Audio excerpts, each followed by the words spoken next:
tonight and has every intention of doing so. As you know, Boston already up 2 games after Saturday night's huge win in triple overtime. Yes, tonight is a must-win for Montreal, but this team has proven it knows how to score last minute under pressure. And a local hockey legend who now plays for Montreal says her team will leave nothing on the ice tonight.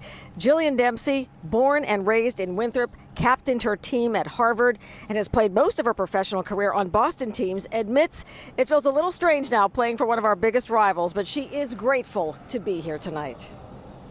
Because this season I haven't been playing for Boston, it's even more special to be here playing in front of my family and friends and being in front of what feels like a home crowd to me, because this is home. By the way, Jillian also has a career as a 5th grade teacher. No doubt Dempsey will find plenty of love from fans tonight, but Boston does have a chance to sweep this series. Underway tonight for an escaped prisoner and his accomplices after 2 French prison officers were killed and 3 others injured when a heavily armed gang ambushed their prison van. The brazen attack took place this morning in Incarville, near the city of Rouen in Normandy. Inside the van was Mohamed Amra, known as the Fly, who was being driven through a toll booth on the way to prison when the van was attacked. Our Europe correspondent, Nick Beak, reports. An unremarkable toll booth in northern France, and the scene of a swift and brutal ambush. CCTV footage shows the moment a dark car veers into a white prison van, and at least 2 masked attackers start shooting. Terrified passengers on a passing bus throw themselves to the ground as the bullets ring out. One assailant is seen strolling calmly among the other vehicles on the motorway. Then here, you can make out the prisoner himself wearing white trainers as he emerges from the prison van. The gang sets fire to their own vehicle, the smoke only adding to the chaos. Some of them run towards another car, a white one, to begin their escape. The aftermath: carnage.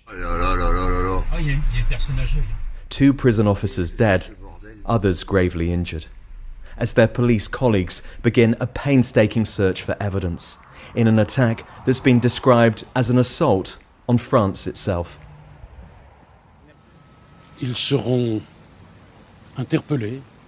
They will be arrested, they will be judged, and they will be punished commensurate to the crime that they have committed. Du crime qu'ils ont commis. This is the man who was freed in the bloody assault. 30-year-old Mohamed Amra, a convicted local burglar. But he was also the suspect in a fatal kidnapping in the southern city of Marseille, which is facing an onslaught of gang violence. Amra and his accomplices are now being hunted by hundreds of police officers from here in Rouen, as well as French special forces from across the country. The burnt-out vehicle that initiated the killing, a starting point for clues. Une minute de silence. At the Parliament in Paris, a minute's silence to honour the victims. The Prime Minister conveying the sense of grief. Notre peine. Our grief is that of an entire country shocked by this attack of unprecedented violence, by the brutality and cowardice of its perpetrators. Forensic and other specialist investigators spent hours at the scene of the ambush. A violent attack on security staff is relatively rare in France, so many have found the level of indiscriminate violence used today chilling. Well, this also appears to have been a very well-planned ambush, and 12 hours on exactly, we haven't got a clear sense of how the authorities are getting on in their search. I think we can expect to see some raids in the coming hours, presumably on friends and family of the suspect. But I think also what happened today, Sophie, shows us 2 things. First of all, that criminal gangs in France do have access to really serious heavy weapons and are prepared to use them not just on each other. And secondly, it reinforces this worrying trend we've seen in the southern city of Marseille, where in the past year more than 50 murders have been linked to gang crime there. Troubling questions for the authorities in France, but tonight the priority is this manhunt, trying to apprehend the man they're calling